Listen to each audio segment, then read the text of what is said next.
안녕하세요. 오늘 제8회 동남아 지역 동향 설명회에서 태국 발표를 맡게 된 유예지라고 합니다. 네, 오늘 저는 이 태국 2025 정치적 불안정과 위기의 중첩이라는 제목으로 2025년 한 해 동안 태국에서 있었던 주요 사건들을 중심으로 말씀을 드리려고 합니다. 그래서 먼저 첫 슬라이드를 보시면 제가 2025년 태국의 복합 위기라고 적어 두었는데요.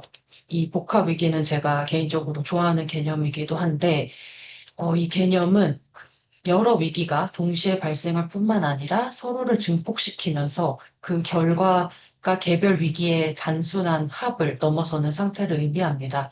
그래서 태국의 2025년을 보면 굉장히 많은 사건과 위기들이 있었는데, 이 패통탄 총리와 훈센의 통화 내용 유출로 인해서 태국 국내 정치가 굉장히 불안정해지고 그리고 외교 갈등은 더욱 격화되었고요. 또 이와는 별개로 발생한 지진의 영향 그리고 홍수와 같은 재난, 환경 위기가 이 모든 불안을 증폭시키면서 이 태국의 경제와 관광 산업에도 영향을 미쳤습니다.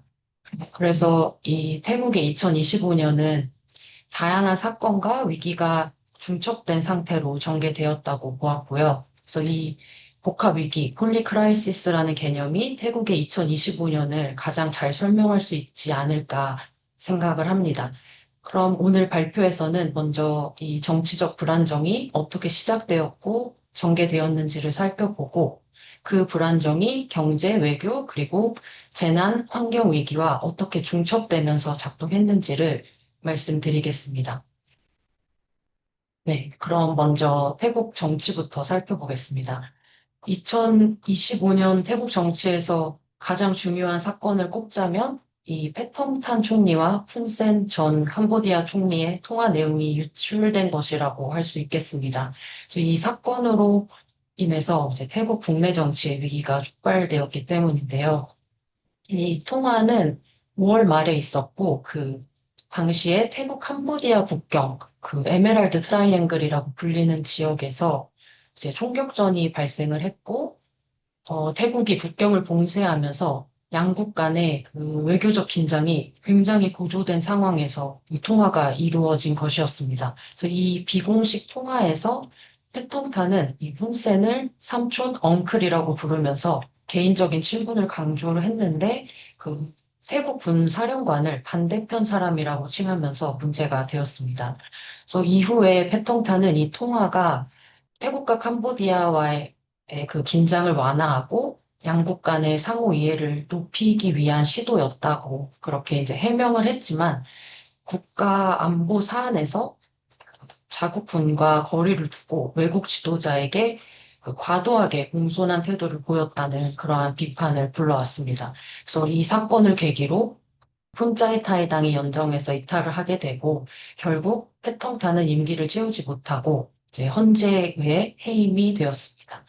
그리고 이 위기는 그 패통탄 개인을 넘어서 이제 치나왓 가문과 프아타이당 전체로 이제 확산하기도 했습니다. 그래서 2024년 2월에 가석방되었던 패통탄의 아버지 탁신이 9월 다시 수감되었고 그리고 10월에는 패턴탄이 푸아타이당 대표직에서도 이제 사임을 하면서 이 당 지도부 역시 전면 개편이 되게 됩니다.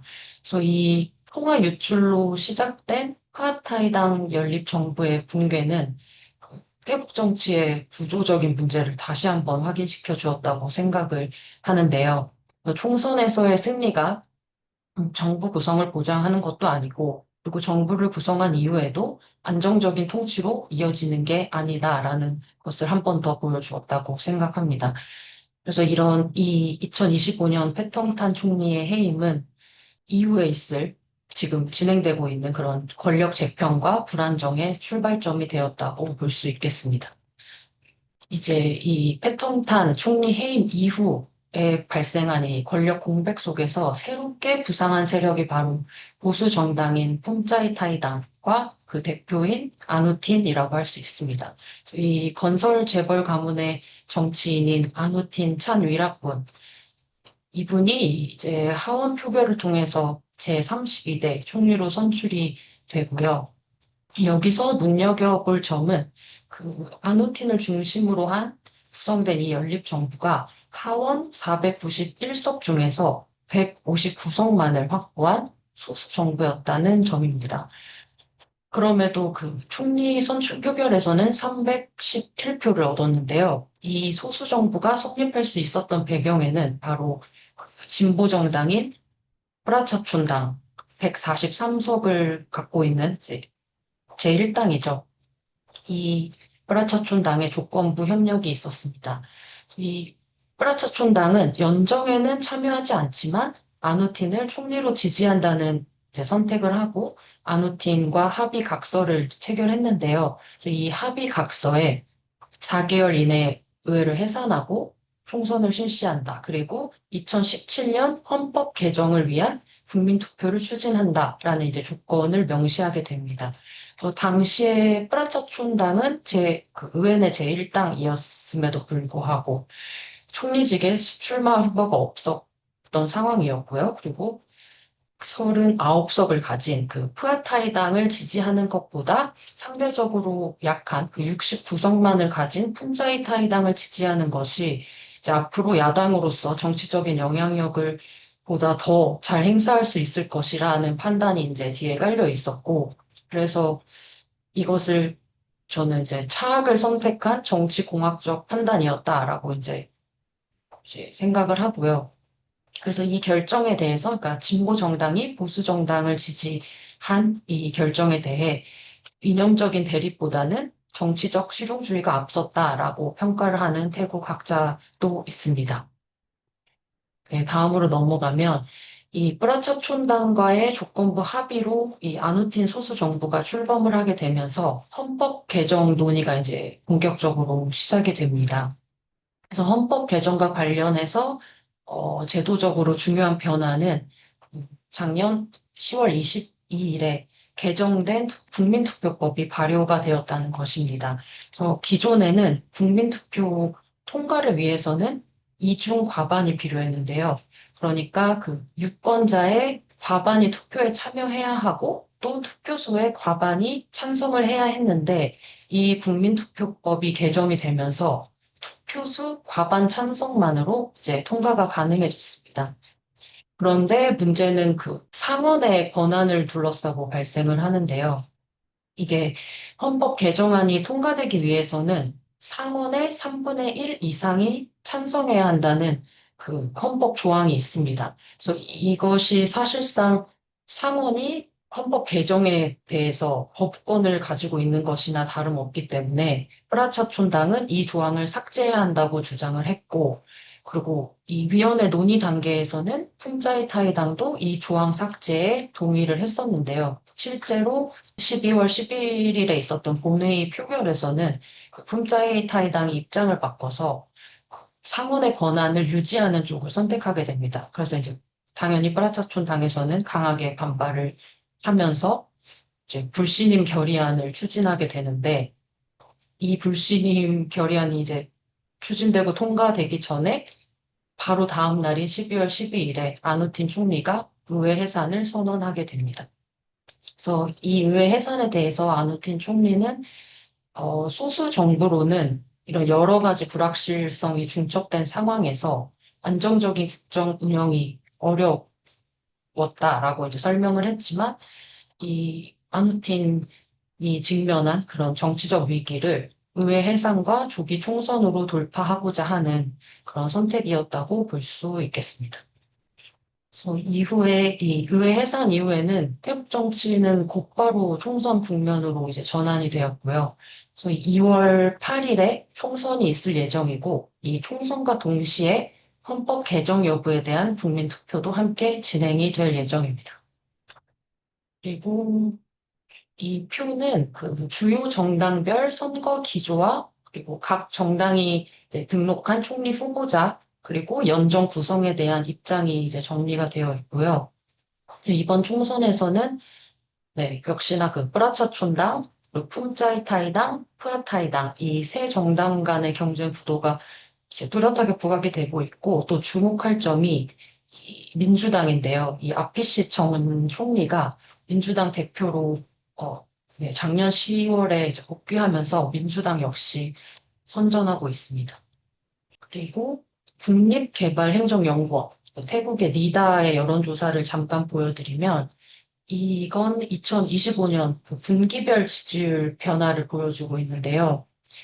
먼저 그 12월 4분기, 12월에 실시된 이 조사에서는 그 총리 후보와 지지 정당을 아직 결정하지 못했다라고 응답한 수가 40% 이상, 그리고 32%로 각각 굉장히 높게 나타나고 있었습니다. 그런데 네, 이건 이제 최근에 이번 달 1월 초에 실시한 1차 총선 동향 조사 결과를 보면 그 아직 결정하지 못한 그 부동층은 그 비율이 많이 줄어들었고요. 총리 후보자 선호도는 프라차촌당의 나타퐁이 이제 가장 높은 지지를 받고 있습니다. 그래서 그 다음으로는 품짜이타이당의 안틴, 그리고 민주당 아피십, 그리고 뒤를 이어서 그 푸아타이당의 묘차난 웡사왓. 이분은 원래 네, 학계에 계셨던 분이고 탁신 전 총리의 조카이기도 합니다. 이번에 푸아타이당의 총리 후보로 이제 등록을 한 정치 시민이라고 할 수 있겠습니다. 그렇게 나타나고 있고요. 그래서 지금까지 나온 여론조사 결과만을 두고 보면 압도적인 승리를 할 정당이 없기 때문에 그 총선 이후의 연정 구성과 그 권력 재편 방향은 여전히 유동적인 상태에 있다고 볼 수 있겠습니다. 네, 이제 경제 상황을 좀 살펴보면요. 2025년 태국 경제는 그 상반기 회복, 그리고 하반기 둔화라는 흐름이 이제 비교적 분명하게 나타납니다. 그래서 GDP 성장률을 살펴보면 1분기에는 3.2%로 비교적 높게 나왔습니다. 그 기존의 푸아파이당 연정에서 추진했던 최저임금 인상하고 그 1만 밭 현금 지원 등의 그 재정 투입의 효과로 이제 내수 회복이 나타났지만 단기적 성격이 강했고요. 그리고 2분기에는 성장률이 2.8%로 다소 낮아졌고, 이 시기에는 수출과 민간 투자는 비교적 양호했는데, 그 미국의 관세 유예 종료를 앞두고 선제적 수출이 이루어졌다는 점에서 이 시기에 그 수출 증가 역시 일시적인 성격이 강했다고 볼 수 있겠습니다. 그리고 3분기로 들어서면서 둔화는 더 분명해지고요.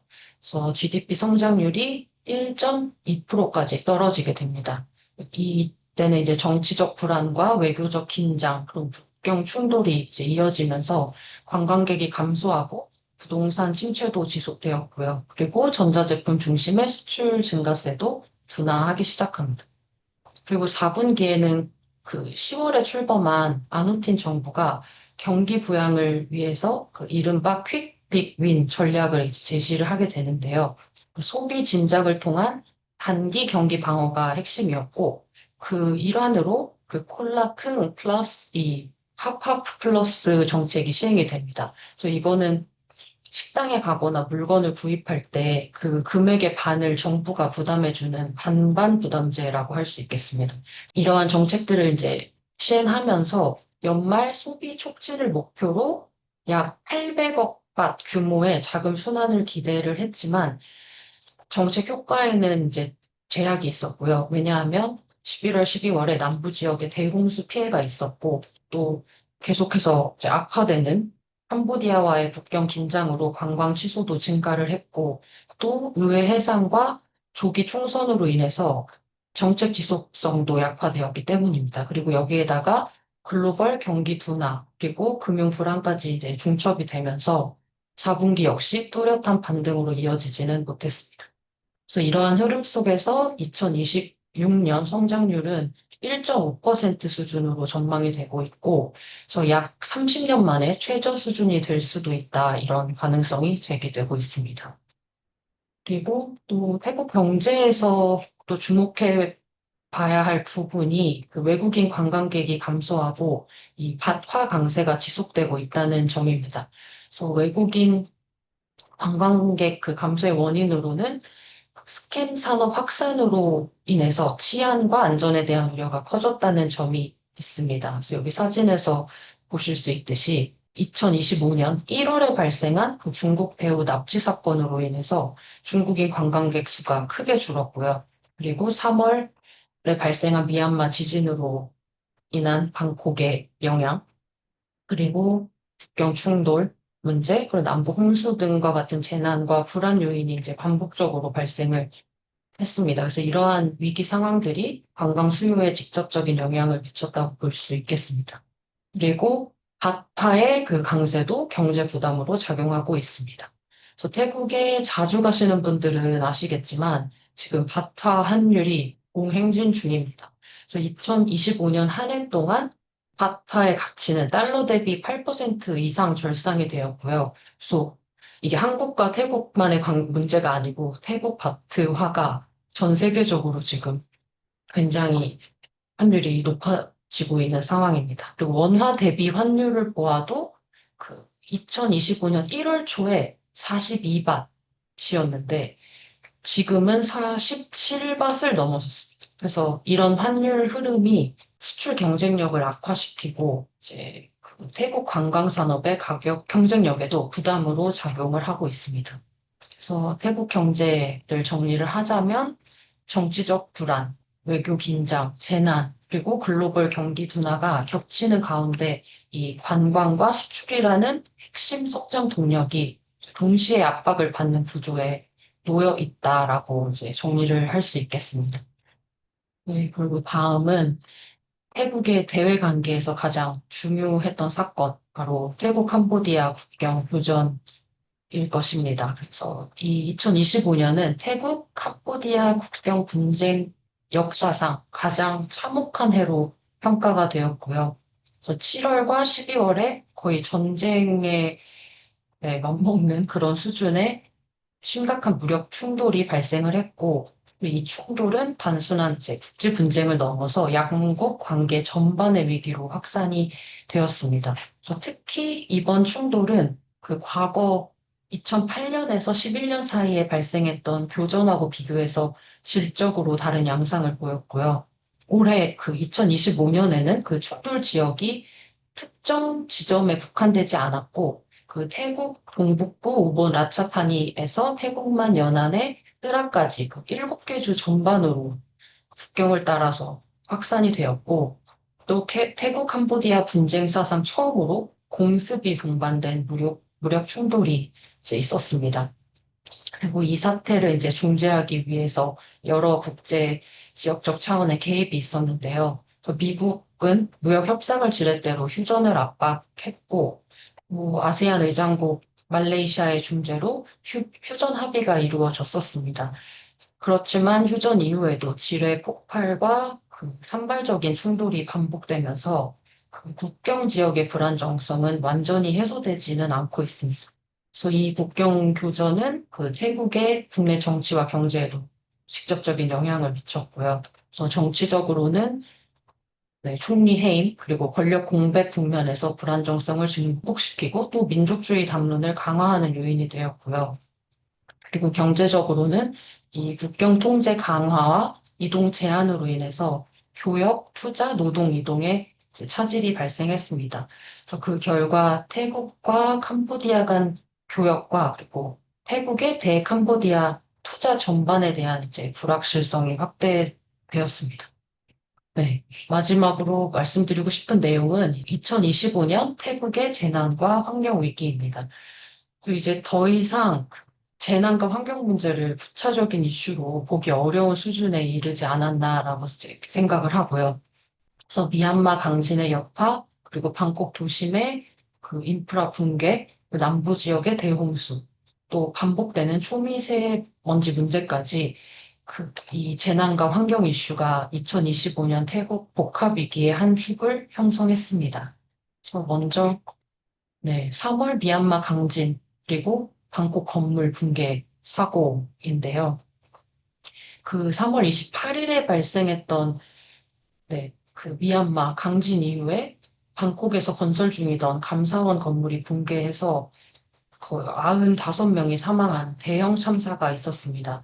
그래서 처음에 이 사고를 접했을 때 진원지에서 방콕이 1000km 이상 떨어져 있기 때문에 별개의 사건인 것처럼 보였는데, 이 강진이 초전단 지진이라는 특성을 갖고 있었고, 방콕이 연약한 해양 점토, 그러한 지반을 갖고 있었기 때문에 지진파가 증폭된 결과였고요. 그리고 이 지질적인 조건뿐만 아니라 건물의 설계 시공상의 결함이 이제 주요 원인으로 지목되면서 이 대형 개발 사업의 안전 관리와 감독 체계 전반에 대한 문제가 제기가 되었습니다. 그리고 또 몇 달 지나지 않아 9월에는 방콕 도심에 그 싱크홀이 발생하는 사고가 있었습니다. 사실 이게 싱크홀이라고 말하기에는 굉장히 그 도로 전체가 무너져 버리는 그런 붕괴 사고가 있었고요.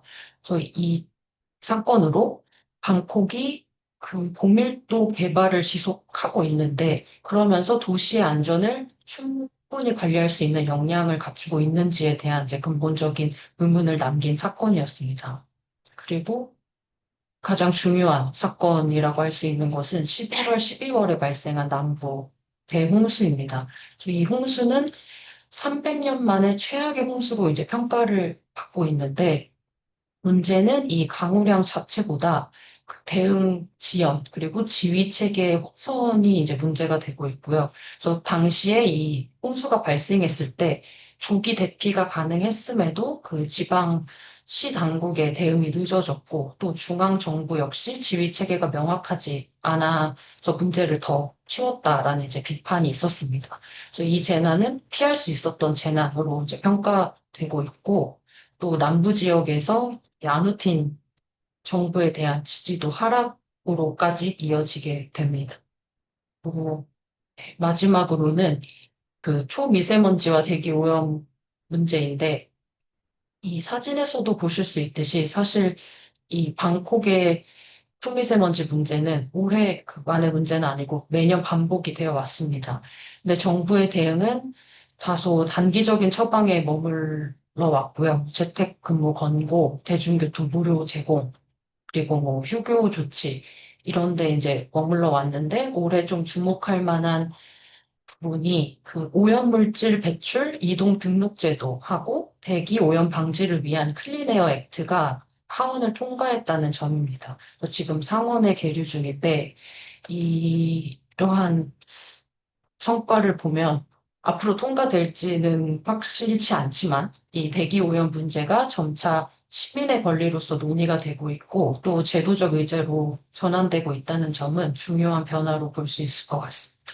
네, 정리를 하도록 하겠습니다. 이제 태국의 2025년을 정리해 보면 그 선거로 형성된 권력이 안정적 통치로 이어지지 못하는 그런 구조적인 문제를 재확인시켜 주었다고 볼 수 있겠고, 또 이 정치 불안정과 국경 충돌, 그리고 경기 둔화, 재난, 환경 위기가 결합되어 상호 증폭되는 그런 복합 위기의 국면을 보이지 않았나라고 이제 평가를 하고 싶고요. 그래서 마지막으로는 이 2월 8일에 있을 총선과 헌법 개정에 대한 국민 투표, 이것이 지금까지 있는 이 위기를 종결하는 것이 아니라 이걸 어떻게 헤쳐나갈 것인가에 대한 새로운 출발점이 될 텐데, 여전히 그 선거 이후에 구성될 정부가 안정적 다수 정부로 이행할 수 있을지, 그리고 또 불안정한 연립과 갈등이 반복될지는 이제 불확실하지만, 특히 총선의 결과도 중요하겠지만, 이 헌법 개정 여부에 대한 국민 투표 결과가 더욱 주목되는 때라고 생각을 합니다. 그럼 네, 제 발표는 여기서 마치도록 하겠습니다. 네, 감사합니다. 예, 그럼 연세대학교 이상국 선생님께서 토론해 주시겠습니다. 예, 유유서 선생님 발표 잘 들었습니다. 자, 이제 2월 8일에 선거를 앞두고 있죠. 그래서 제가 궁금한 건 2023년도에 소위 젊은 층의 선거 혁명으로 인해서 파워플라이 당이 압도적인 승리를 거뒀잖아요. 근데 이번에는 어떻게 지금 돌아가고 있는지 궁금해요. 청년층이 누구에게, 어떤 당에게 투표를 할 것인지, 3년 전에 어떤 지지가 이번에도 이어질 것인지 궁금합니다. 그런 내용들이 조금 담기면 좋을 것 같고요. 저도 그 태국 뉴스를 종종 보는데 사실 아까도 언급했지만 아피시이 굉장히 주목을 많이 받고 있는 것 같아요. 그래서 이 방콕의 대중들이 지난 선거에서는 이제 까오클라이 당에 많이 투표를 한 것 같은데 이번에는 사실 아피시를 지지할 것인지 전통적인 지지층이잖아요. 그래서 그 과거에 지지했던 그 패턴이 이번에 다시 이어질 것인지 궁금하고요. 그리고 동북부, 태국 동북부 사람들의 어떤 지지도 궁금하고, 또 태국 남부, 전통적인 이제 민주당 지지인데 여전히 그런 지지가 이어질 것인지 궁금해요. 그러니까 그 각 어떤 세대별, 각 지역별 지지도를 조금 자세하게 밝혀주면 좋겠다는 생각이 들고, 2023년도와 좀 비교를 해서 서술을 하면 좋겠다는 생각이 들어요. 그리고 이 논문이 2월에 나올지 5월에 나올지는 모르겠지만 2월 8일 선거를 지켜보고 많이 고쳐야 될 것 같아요. 그죠? 지금은 이제 뭐 할 것이라 예상을 한다라는 식으로 서술이 되어 있는데 2월 8일 선거 지켜보고 완료된 형식으로 글을 구성을 하고 그리고 어떻게 이제 그 결과를 바탕으로 어떻게 정부가 구성이 될 것인지까지 다루면 좋겠다는 생각이 듭니다. 그리고 태국 정치의 고질적인 문제가 정치의 사법화잖아요. 우리나라보다 더 심한데 사실 이거는 민주화의 역설이라고도 할 수 있어요. 97년도에 소위 민주화의 어떤 기운을 힘입고서 헌법재판소가 만들어졌는데 지금은 이제 태국 민주주의의 발목을 잡는 악당, 소위 악당의 역할을 하게 되는 굉장한 어떤 아이러니를 우리가 맡고 있는데 사실 이걸 한 번쯤은 좀 본격적으로 좀 짚어야 되지 않나 싶어요.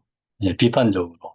예, 동양설명 논문이 물론 하나의 뭐 사건을 정리하는 측면도 있지만 태국 정치의 고질적인 정치의 사법화 문제의 어떤 시작과 그런 전개 그리고 얼마나 이것이 태국 정치를 왜곡시키고 있는지를 조금 비판적으로 분석해서 다룰 필요가 있지 않나 생각이 듭니다.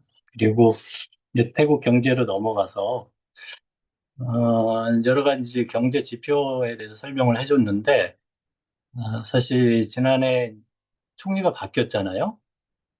총리가 바뀌었는데 패통탄 총리 시기에 강력하게 밀어붙인 정책이 창조 경제잖아요. 그래서 우리나라에서 거기에 관련된 사람들, 즉, 뭐 K컬처나 K산업에 관련된 사람들이 많이 초청을 받아서 무슨 세미나 같은 데 가서 토론도 하고 뭐 아마 조언도 했던 것으로 알고 있어요. 그래서 총리가 바뀌면서 아누틴으로 바뀌면서 태국 경제 기본 기조가 여전히 유지되고 있는지 현재 사실 태국 경제가 목표로 하고 있는 바가 무엇인지가 지표를 넘어서 조금 더 드러나면 좋겠다는 생각이 들어요. 그리고 태국만의 문제가 아니라 지금 전 세계적으로 AI가 큰 충격을 주고 있잖아요. 사실 창조 경제와도 관련이 되는 것으로서 사실 태국 그 정부가 이 AI 산업을 어떻게 육성하려고 하는 것인지가 좀 궁금해요. 특히 이제 중국과 이제 미국의 이제 기술 생태계를 이제 어떻게 받아들이는가가 사실 이제 관건이 되잖아요. 이게 이제 대외 관계와도 관련이 되는데, 과연 태국은 어떤 AI 생태계를 선택하는 데에서 중국의 줄을 서는지, 미국의 줄을 서는지, 이거는 앞으로, 이제 다가올 미래의 어떤 기술의 어떤 경로를 결정하는 것인 만큼 조금 중요하게 다룰 필요가 있다고 보고요.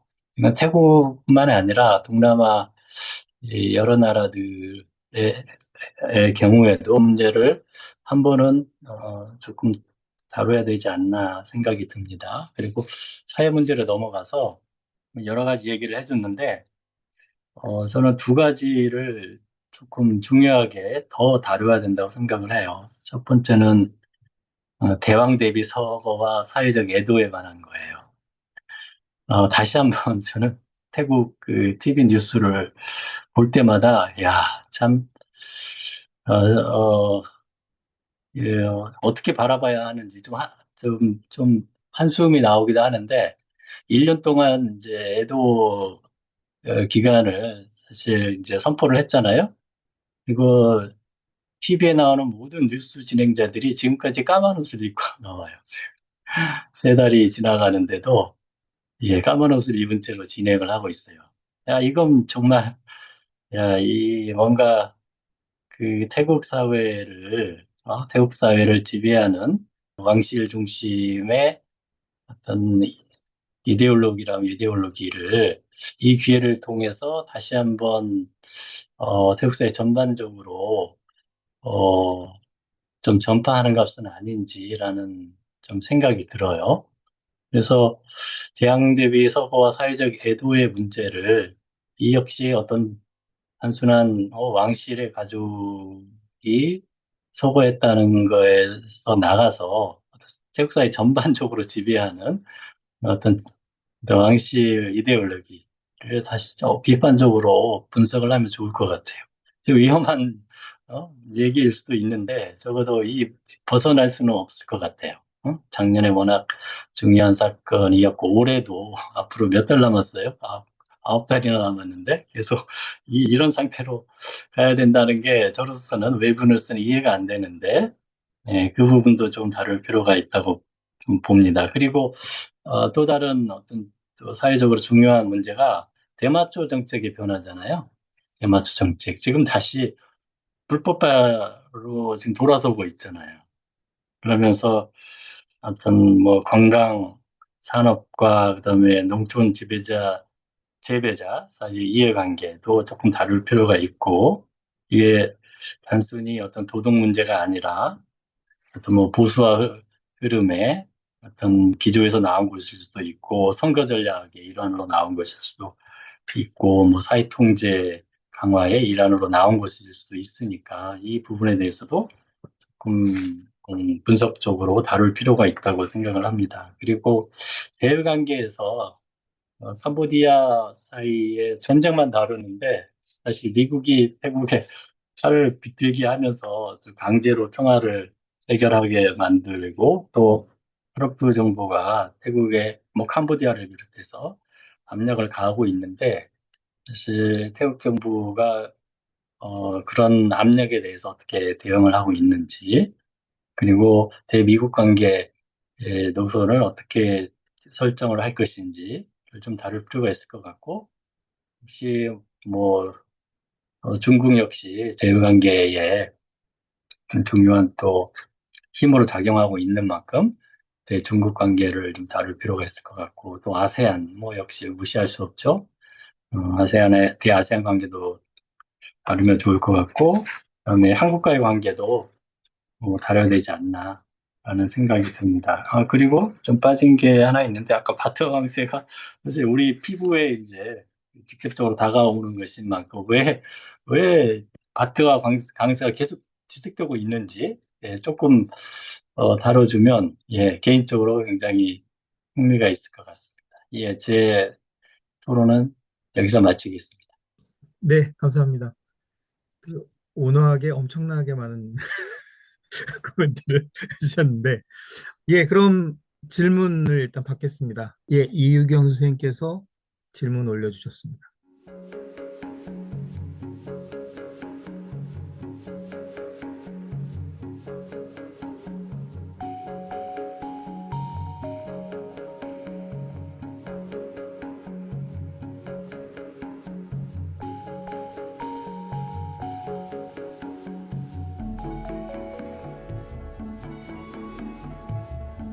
네. 그 여론조사 지표를 보면은 이유경 쌤께서 말씀해 주셨듯이 프라차촌 당이 제1당이 될 것으로 이제 보이는데요. 이게 근데 압도적인 다수가 되지는 못할 것 같다는 생각입니다. 왜냐하면 지금 그 지지율을 보아도 30% 정도에서 제 1위를 달리고 있기 때문에 그래서 이 부분 단독으로 정부를 구성하기는 어려울 것 같고 연정을 하더라도 이게 어떤 정당과 연립을 구성하는지에 대해서는 저도 지금 전혀 알 수 없는 상황인 것 같고요. 그리고 그 프란차촌 당을 중심으로 뭐 정말로 압도적인 승리를 해서 단독 정부를 수립하거나 혹은 중심이 되어서 연정을 구성을 할 경우에도 네, 그 태국 정치의 고질적인 문제, 정치의 사법화, 그리고 그 왕실 군부, 상원, 그리고 사법부를 중심으로 한 기득권 세력의 해가 될 경우에는 언제든 해임을 하고 의회를 해산하고 정당도 해체시킬 수 있기 때문에 네, 비토가 있을 것으로 예상이 됩니다. 그리고 그 왕실 모독법 그 형법 112조의 폐지를 그 공약에 서 제외를 했는데요. 그래서 이제 정말로 진보적인 세력에서는 비판을 받고 있기는 하지만 이 부분도 앞서 2025년에 아누틴을 지지했던 그때와 비슷하게 정치적 실용주의가 조금 작용을 한 것 같고요. 그래서 이 부분을 우선은 안전한 방향으로 가기 위해서 공약에서 제외를 한 것이라고 생각합니다. 이것도 전략의 일부일 것이라고 생각을 합니다. 네, 그럼 일단 그 이상국 선생님 토론에 대해서. 네. 이상욱 선생님께서 굉장히 중요한 부분을 많이 짚어주셔서 감사드리고요. 우선 선거에 있어서 2월 8일에 이제 있을 그 총선 결과를 이제 2023년과 비교해서 어떻게 그러니까 이것도 결정을 해야 될 것 같은데 2월에 논문을 발표를 할지 아니면 2월 8일의 결과를까지 반영을 해서 5월에 발표할지를 이제 고민을 해서 2월에 발표하게 되면 지금 볼 수 있는 그 총선 전망을 2023년과 비교해서 이제 보완을 하도록 하겠고요. 그리고 말씀해 주셨던 그 세대별, 지역별 지지에 대해서도 좀 더 보완을 하도록 하겠습니다. 그리고 말씀하셨듯이 RPCC 이제 민주당 대표로 다시 복귀하면서 굉장히 선전을 하고 있는데 네, 남부에서는 RPCC 총리 그 후보 지지율 40%로 이제 굉장히 1위를 달리고 있고 북부 치앙마이에서만 실시한 여론조사가 또 발표가 되었는데 그 치앙마이에서는 프아타이당이 아니라 프라차촌당이 1등을 하고 있습니다. 그래서 그런 것들을 이제 조금 반영을 해 보겠고요. 네, 그리고 또 말씀해주신 정치의 사법화 문제는 이 헌법 개정을 둘러싼 갈등과 역사 이런 걸로 아예 하나의 논문으로 더 훌륭하신 태국 전문가 선생님께서 써주셔야 되지 않을까 하는 생각을 하고 있습니다. 그리고 경제에서도 제가 경제 부분에 조금 약하다 보니 수치 위주로 가게 되었는데 이 부분을 좀 더 보완을 해서 정권이 바뀌면서 그 푸아타이당 중심의 연정에서 추진했던 경제 정책 기조가 어떻게 변화되었는지 혹은 연속성이 있는지 이 부분을 좀 더 보완을 하도록 하겠습니다. 그리고 사회 분야에 대해서 두 가지 중요한 문제를 지적해 주셨는데, 네, 그 작년에도 중요한 사건 중에 하나가 대왕 대비가 서거한 일인데, 그 부분을 제가 어디에다가 넣어야 할지 모르겠어서 일단 네, 그 원고에는 넣지 않고 발표에도 이야기를 안 했는데 굉장히 중요한 사건이기 때문에 논문 수정을 할 시간이 충분하다면 아예 사회 분야를 태국 2025 사회 해서 이제 이 대왕 대비 서거에 관한 이야기와 그리고 그 중요한 정책인 대마초 정책에 대해서 조금 언급을 해보려고 했습니다. 그리고 이제 마지막으로 대외 관계에 있어서도 네, 대외 관계에서 그 캄보디아의 갈등이 너무 큰 사건이다 보니 제가 그 외에 다양한 다른 국가들과의 관계에 대해서 이제 언급을 하지 않았는데 그 부분도 미국과 중국 사과의 관계, 그리고 2025년에 있었던 중요한 일이 또 미국과 광물 협정을 체결한 것인데, 그것 때문에 또 태국 국내에서 시민사회를 중심으로 반발이 많았습니다. 자원 주권에 관련된 문제이기도 하고 환경 문제가 발생할 수 있는 일이기 때문에 이런 것들을 좀 보완해서 또 한국과의 관계도 추가를 하도록 하겠습니다. 오늘 좋은 의견 주셔서 감사합니다. 예, 고맙습니다. 예. 정말 그 불가능한 미션인 것 같아요. 그 국가 리뷰를 하나, 게다가 지금 분량 제한을 너무 넘지 말아달라고 그 또 제가 요청드렸기 때문에 예, 어떤 부분은 분명히 이제 그 별개의 논문으로 써야 되는 부분도 있을 것이고 이제 포함할 수 있는 부분 포함해야 될 텐데 좀 부담이 더해진 것 같습니다. 뭐 근데 뭐 다 좋은 토론이고 뭐 정확한 지적이고 감사합니다.